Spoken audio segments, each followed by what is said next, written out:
फरीदाबाद में अवैध कॉलोनियां न केवल इंफ्रास्ट्रक्चर के लिए बल्कि शहर के सौंदर्यकरण के लिए भी नासूर बनती जा रही है। हालांकि सरकार लगातार ये प्रयास कर रही है कि इन अवैध कॉलोनियों पर अंकुश लगाया जाए, लेकिन उसके बावजूद भी लगातार तोड़फोड़ की कार्रवाई जारी है। उसके बावजूद अवैध कॉलोनियों का विस्तार हो रहा है। क्या इसके पीछे कारण है और क्या आगे शासन और प्रशासन की इन्हें लेकर नीति है? मेरे साथ डीटीपी इन्फोर्समेंट अधिकारी यजन चौधरी जी मौजूद है। सर, बहुत बहुत स्वागत है पंजाब केसरी टीवी में। आप लगातार कार्रवाई कर रहे हैं, हम देख रहे हैं, लेकिन उसके बावजूद भी जितनी कॉलोनीज डेमोलिश होती हैं उतनी ही नई पैदा हो जाती है। उसके पीछे क्या ऐसा कारण मानते हैं? देखिए, आपने जैसे बिल्कुल ठीक कहा, लगातार कार्रवाइयाँ अनऑथराइज कॉलोनियों के खिलाफ हमारी तरफ से जारी हैं। पिछले एक साल के अंदर अंदर कम से कम नहीं तो 100 डेमोलिशन ड्राइव्स हमने कैरी आउट कर दी हैं, जिसमें 80 कॉलोनियों के आसपास डेमोलिशन भी करा गया है। बट हाँ, ये बात भी सही है कि कई बार ऐसा देखा जाता है कि अगर हम डेमोलिशन ड्राइव कंडक्ट करते हैं उसके कुछ समय बाद दोबारा से वहाँ पर जो अनऑथराइज कॉलोनी है वो रीडेवलप होनी स्टार्ट हो जाती है, सही कहें तो जैसे ही हमारे संज्ञान में आता है कि दोबारा से कोई इस तरह का कॉलोनी पे रीडेवलपमेंट का काम स्टार्ट हुआ है तो हम दोबारा डेमोलिशंस भी करते हैं। ऐसी कॉलोनियाँ भी हैं जहाँ पे हमने 1-2 नहीं बल्कि 4-4, 5-5 बार डेमोलिशन करी है। बट ये बात सही है कि हो सकता है कोई संज्ञान में हमारी ना आ पाई हो जहाँ पे रीडेवलपमेंट चल रही हो, तो इसी वजह से अनऑथराइज कॉलोनियों के खिलाफ केवल डेमोलिशन ड्राइव नहीं बल्कि FIR भी दर्ज कराई जाती है। अब रिकमेंड करी जाती है हमारे ऑफिस की तरफ से कि ये क्योंकि ये एक्ट के प्रावधानों के हिसाब से भी गलत है। यजन जी, जैसे ग्रेटर फरीदाबाद का कुछ एरिया है, इसके अलावा पटला विधानसभा, NIT विधानसभा और बल्लभगढ़ विधानसभा, ये लगभग अवैध कॉलोनाइजर्स के लिए गढ़ बन गया है। आप वहां जाएंगे तो सिरे से आपको ऐसे प्रॉपर्टी डीलर्स नजर आएंगे जो लोगों को बरगला कर सस्ते का लालच देकर उन्हें बेच रहे हैं। उन पर कार्रवाई क्यों नहीं होती है, जबकि पता है कि शुरुआत यहीं से हो रही है? मैं आपको इसके बारे में बताता हूँ। जब भी हमारी तरफ से कोई FIR कराई जाती है तो वो जमीन के जो मालिक होते हैं उनके खिलाफ कराई जाती है, क्योंकि कोई भी प्रॉपर्टी डीलर है वो उनकी जमीन को विदाउट देयर कंसेंट तो नहीं बेच सकता। राइट। अगर कहीं पे 5 एकड़ में कॉलोनी डेवलप हो रही है, हो सकता है उस 5 एकड़ में 10 मालिक हों, तो वो 10 मालिकों की रजामंदी से ही वो प्रॉपर्टी डीलर उनकी जमीन पर कॉलोनी काट के बेच पा रहे हैं। तो उनकी हम लोग FIR जमीन मालिकों की हमारी तरफ से रिकमेंड करी जाती है। लेकिन और गलत सौदे में भागीदार तो प्रॉपर्टी डीलर्स भी हैं। नहीं, बिल्कुल हैं। तो इसीलिए ही ये रिक्वेस्ट हमारी FIR दर्ज कराते हुए पुलिस को होती है कि आप इन्वेस्टिगेट करें और आपकी तफ्तीश में अगर कोई और भी निकल के आता है तो उसको भी इस FIR या मुकदमे का पार्ट बनाएं। जैसे कि अगर कोई कार्रवाई हमारी तरफ से रिकमेंड करी गई है जमीन मालिकों पर, तो वो जमीन मालिक ने अगर प्रॉपर्टी डीलर के थ्रू बेची है तो वो इन्वेस्टिगेशन में जरूर पुलिस को बताएगा और वो मुकदमे का पार्ट बनेंगे। और दूसरा, ये जैसे आपने बताया कि लोगों को बरगलाते हैं सस्ते का लालच देकर, तो ये आपके माध्यम से मैं आम जनता को भी अपील करना चाहूँगा कि जब भी आप किसी भी प्रकार का यूनिट या प्लॉट किसी कॉलोनी में खरीदें तो पहले ज़रूर चेक करें कि यहाँ पर सरकार द्वारा कोई लाइसेंस या CLU परमिशन दी गई है या नहीं दी गई है।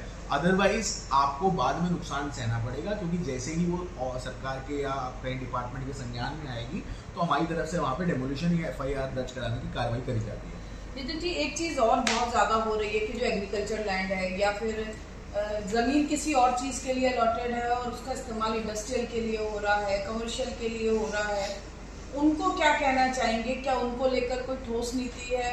कुछ चैनल के माध्यम से उन लोगों को कहना चाहेंगे कि वो शायद उन्हें लगता है कि वो आगे इस तरह से करेंगे और किसी को कानो कान खबर नहीं होगी? देखिए, आप सबने देखा है कि केवल ये जो हमने कॉलोनीज पे एक्शन बताया वो केवल रेजिडेंशियल के लिए नहीं था। अगर कोई इंडस्ट्री भी बनाता है या कमर्शियल स्पेस भी बनाता है तो हमारे लिए वो अवैध कॉलोनी के कैटेगरी में ही आती है और उस पर भी हमने उसी बराबर का एक्शन लेने की कोशिश करी है। अवैध इंडस्ट्रियल कॉलोनियाँ पे भी डिमोलिशन ड्राइव करी है और अवैध कमर्शियल कॉलोनी पे भी डिमोलिशन ड्राइव करी है जी। सर, ये जो दिल्ली से पलवल जाने का रास्ता है सीकरी के आसपास, बिल्कुल हाईवे पर कई इलीगल कंस्ट्रक्शंस बनी हुई है, जबकि अभी सुप्रीम कोर्ट ने राइट टू वे की बात करी है, तो फिर उन पर कार्रवाई आखिर क्यों नहीं की जा रही है? कमर्शियल वहाँ पर शोरूम्स बना दिए गए हैं, शिकायतें भी होती हैं, तो उस पर कब एक्शन लिया जाएगा? देखिए, जहाँ तक मेरी समझ है, जो आप बात कर रहे हैं उस हाईवे पे कुछ बैंकेट हॉल हैं और कुछ और शोरूम्स भी बने हुए हैं। उन सब के ऊपर हमने नोटिस जारी करे थे। नोटिस जारी करने के बाद में अलग अलग टेन्योर में वहाँ पे कार्रवाई भी हुई है। मैंने भी वहाँ पे 2 या 3 बार कार्रवाई करी है। कुछ बैंकेट हॉल्स को हमने डिमोलिश भी करा था, और अगर आप उस समय का मीडिया कवरेज देखेंगे तो इस हद मतलब substantial demolition was conducted. But वो एक्टिविटीज वहां पर अभी भी चल रही है। उसका रीजन मैं बताता हूँ आपको कि कई सारे उसमें से ऐसे एस्टैब्लिशमेंट्स थे जिन्होंने ऑनरेबल कोर्ट को अप्रोच किया, उनमें से कुछ को कोर्ट ने, कुछ बैंकेट हॉल्स को कोर्ट ने स्टे दे दिया है। तो क्योंकि कोर्ट से स्टे है तो उस पर फर्दर एक्शन हम अभी नहीं ले सकते in compliance of orders of honourable court, और कुछ एंटिटीज ने CLU परमिशन अप्लाई कर दी। लेकिन ये बात सही है, केवल अप्लाई करने से आपको वहाँ पे इलीगल एस्टैब्लिशमेंट को कंटिन्यू करने का हक नहीं मिल जाता। ये कहना गलत होगा कि सालों से अप्लाई करा हुआ है, क्योंकि जो पुरानी एप्लीकेशंस थी they have already been return, उनको या तो रिटर्न कर दिया गया है या रिजेक्ट कर दिया गया है।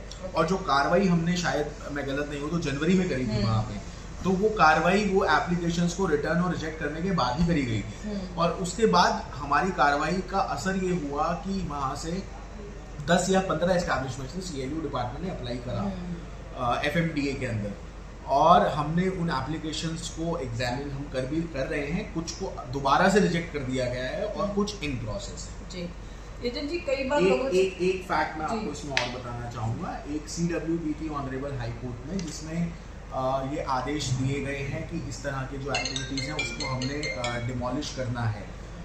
तो उसकी कंप्लाइंस में उनको हीयरिंग भी दी जा चुकी है, और हीयरिंग के बाद कुछ लोगों ने CLU अप्लाई करा है, seriously that is being process, और जिन्होंने नहीं किया उनकी एप्लीकेशंस को हम रिजेक्ट करके रिटर्न करके उन पर फर्दर एक्शन दोबारा से लेंगे। जी एजेंट जी, कई बार लोगों के बीच में हम जाते हैं तो वहाँ पर ये कहा जाता है कि अवैध कॉलोनी जो कट रही है वहाँ पर ये कहकर बेचा जाता है कि ये सरकार में पास हो जाएंगी, आप यहाँ पर खरीद लीजिए और जब खरीदेंगे तो इसके रेट डबल हो जाएंगे या बढ़ जाएंगे।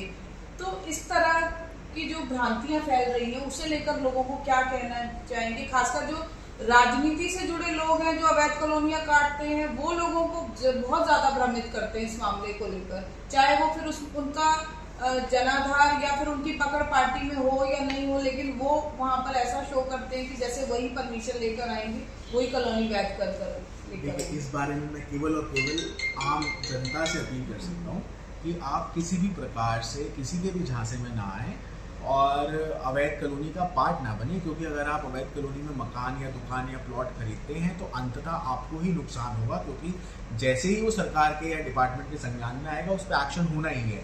तो जब एक्शन वहाँ पे चाहे तोड़फोड़ की कार्रवाई हो चाहे FIR की हो, तो उस समय आपको नुकसान उठाना पड़ सकता है। तो यही कहूँगा कि आप इसके भागीदार ना बने।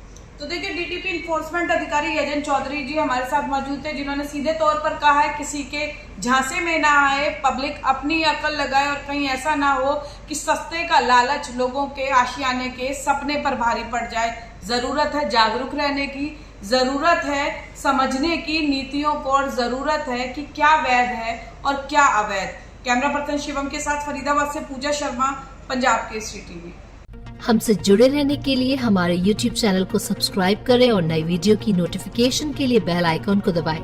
अगर आप ये वीडियो Facebook पर देख रहे हैं तो लाइक जरूर करें और ज्यादा से ज्यादा शेयर करें। धन्यवाद।